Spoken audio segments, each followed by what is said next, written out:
ಭೈರವಿ, ಹಾ ಚಿಕ್ಕಿ. ನಾನು ಬರ್ಲಾ ಆಟಾಡಕ್ಕೆ? ಹಾ ಬಾ ಚಿಕ್ಕಿ.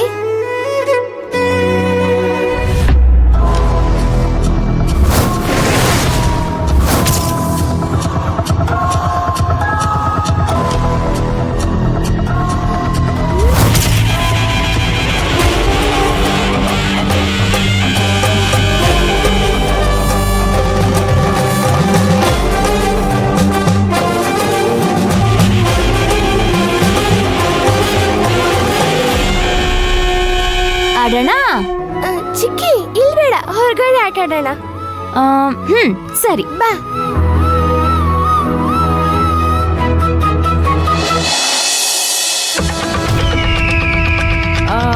ರಜನಿ, ಅಮ್ಮ ರಜನಿ, ಬನ್ನಿ ಅಮ್ಮ. ಹಾ ಹಾ ಹಾ. ಮನೆ ಅಡ್ರೆಸ್ ಹೇಗ್ ಗೊತ್ತಾಯ್ತು?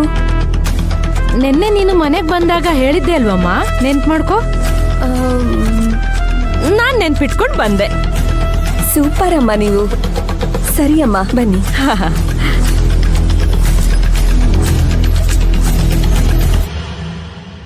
ಕೂತ್ಕೊಳ್ಳಿ ಅಮ್ಮ.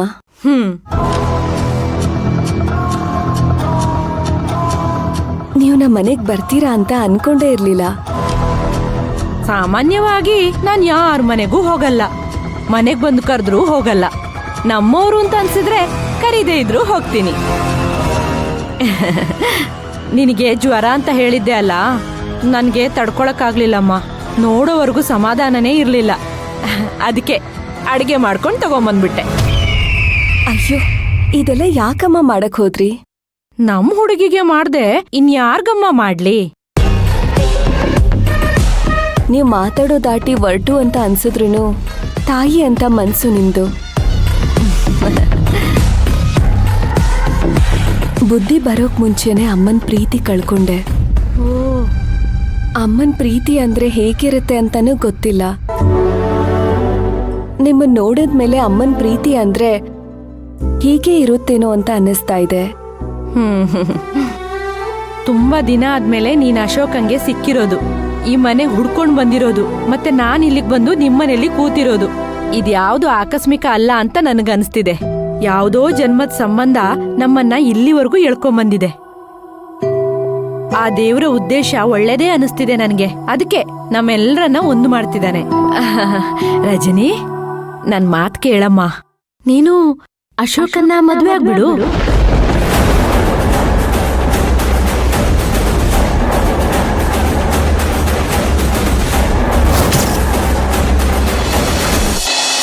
ದಯವಿಟ್ಟು ನನ್ನ ಆತರ ಅಂತ ಅನ್ಕೋಬಿಡಿ ಅಮ್ಮ. ಅವರು ನನ್ಗೊಳ್ಳೆ ಫ್ರೆಂಡ್. ಒಳ್ಳೆ ಫ್ರೆಂಡ್ಸು ಗಂಡ ಹೆಂಡತಿ ಆಗ್ಬಾರ್ದಾ? ಗಂಡ ಹೆಂಡತಿ ಫ್ರೆಂಡ್ಸ್ ಆಗಿರ್ಬಾರ್ದು ಅಷ್ಟೆ. ನನ್ ಮಗನಲ್ಲಿ ಒಂಚೂರು ನಗು ಸಂತೋಷ ಉಳ್ಕೊಂಡಿದೆ ಅಂದ್ರೆ ಅದು ನಿನ್ನ ಮತ್ತೆ ನಿನ್ನ ಮಗುವಿಂದ. ಅವನು ತುಂಬಾ ಮಾನಸಿಕ ಒತ್ತಡಕ್ಕೆ ಒಳಗಾಗಿದ್ದ. ಯಾವುದೋ ವಿಧಿಯಾಟ, ನಾವು ಅವನ ಜೊತೆ ಇರಕ್ಕಾಗ್ಲಿಲ್ಲ. ಆ ಶಿವಗಾಮಿ ಅವನಿಗೆ ತಕ್ಕ ಹೆಂಡತಿ ಅಲ್ಲಮ್ಮ.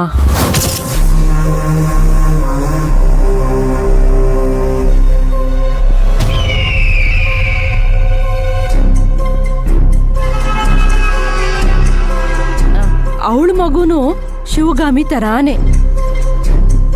ಅವಳಿಗೆ ಗಂಡ ಅನ್ನೋ ಮರ್ಯಾದೆ ಇಲ್ಲ, ಆ ಮಗುಗೆ ಅಪ್ಪ ಅನ್ನೋ ಮಮಕಾರ ಇಲ್ಲ. ಮದ್ವೆ ಆಗಿನೇ ಅವ್ರ ಮನ್ಸಿಗೆ ಖುಷಿ ನೆಮ್ಮದಿ ಕೊಡ್ಬೇಕು ಅಂತ ಏನೂ ಇಲ್ವಲ್ಲ.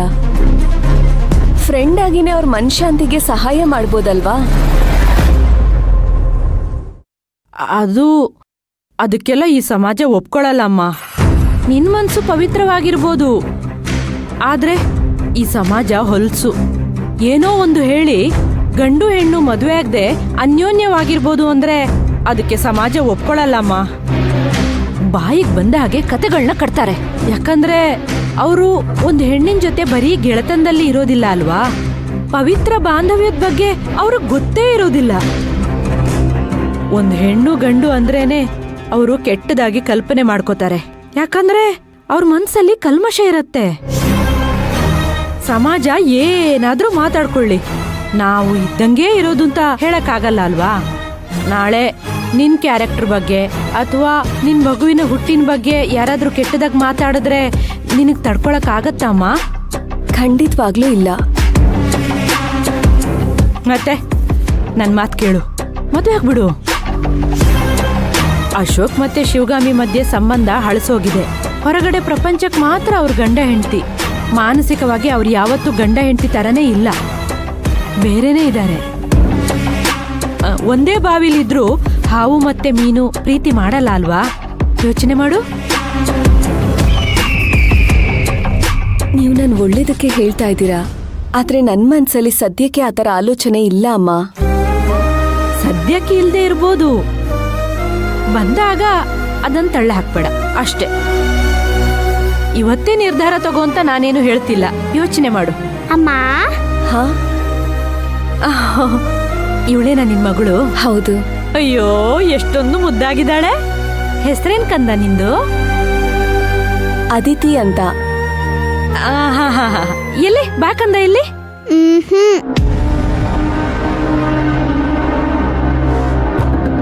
ಅಶೋಕ್ ಅಂಕಲ್ ಇದ್ದಾರಲ್ಲ, ಅವ್ರ ಅಮ್ಮ ಕಣಮ್ಮ ನಾನು. ನೀನೇ ಹೇಳಮ್ಮ. ಹೊಸ ಪರಿಚಯ ಅಲ್ವಾ, ಅದಕ್ಕೆ ಮಗುನ ಆಚ್ಕೋತಿದೆ ಅನ್ಸತ್ತೆ. ಇವಳು ಆತರ ಅಲ್ಲ, ಹೊಸಬ್ರಾದ್ರೂ ಪಟಪಟ ಅಂತ ಮಾತಾಡ್ತಿರ್ತಾಳೆ. ಓ ಸರಿಮ್ಮ, ನಾನಿನ್ ಬರ್ತೀನಿ. ಮುಂದಿನ ಸಲ ಬಂದಾಗ ಪಾತ್ರೆ ತಗೊಂಡೋಗ್ತೀನಿ. ಸರಿ ಅಮ್ಮ. ಮತ್ತೆ ನಾನ್ ಬಂದಿರೋದನ್ನ ಅಶೋಕಂಗೆ ಹೇಳ್ಬಿಡ್ಬೇಡಮ್ಮ. ಆಯ್ತಮ್ಮ. ಹಾ ಸರಿ, ಬರ್ತೀನಿ. ಸರಿ ಅಮ್ಮ. ಹುಷಾರು. ಆಯ್ತಮ್ಮ.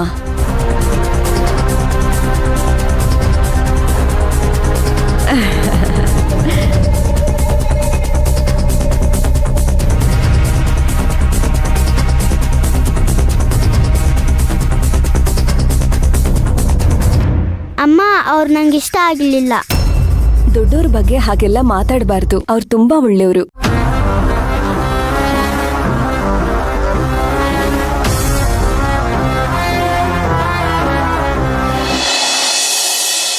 ಆದಿ, ಕರಾಳ ಅಮಾವಾಸ್ಯೆ ಹತ್ರ ಬರ್ತಾ ಇದೆ. ಮಹಾಪೂಜೆಗೆ ನಿನ್ನನ್ನು ನೀನು ತಯಾರಿ ಮಾಡ್ಕೋಬೇಕು. ಫ್ರೆಶ್ ಆರ್ಗ್ಯಾನಿಕ್ ಫುಡ್ ತಿನ್ನಬೇಕು. ಪ್ರಾಣಶಕ್ತಿ ಇರೋಂಥ ಊಟ ಮಾಡಬೇಕು. ಈ ಹೋಟೆಲ್ ಊಟ, ಫಾಸ್ಟ್ ಫುಡ್ ಇದ್ಯಾವುದನ್ನು ಸೇವಿಸಬಾರ್ದು. ಅದು ನಿನ್ನ ದೇಹಕ್ಕೆ ಜಡತ್ವ ಕೊಡುತ್ತೆ.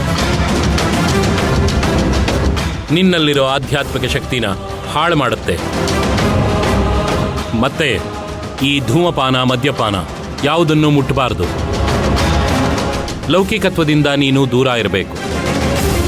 ದೇಹನ ದೇವಸ್ಥಾನದ ಥರ ಇಟ್ಕೋಬೇಕು. ಉಪವಾಸ ಇರಬೇಕು, ಧ್ಯಾನ ಮಾಡಬೇಕು, ಯೋಗ ಮಾಡಬೇಕು. ಮುಖ್ಯವಾಗಿ ಮಾನಸಿಕವಾಗಿ ಯಾವುದೇ ಒತ್ತಡಕ್ಕೆ ಒಳಗಾಗಬೇಡ.